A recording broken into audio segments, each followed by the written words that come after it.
Hi, my name is Daniel from DMZ Connection. We manufacture RFID readers as well as fingerprint readers for safe printing. But what is safe printing or secure printing?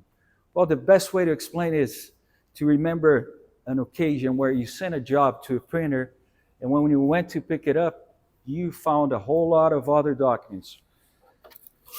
Here is the problem.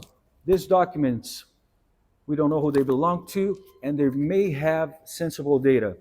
Now, according to the data protection laws, all the data, whether it's physical data, printed data, digital data, it has to be safely handled. It has to be protected, okay?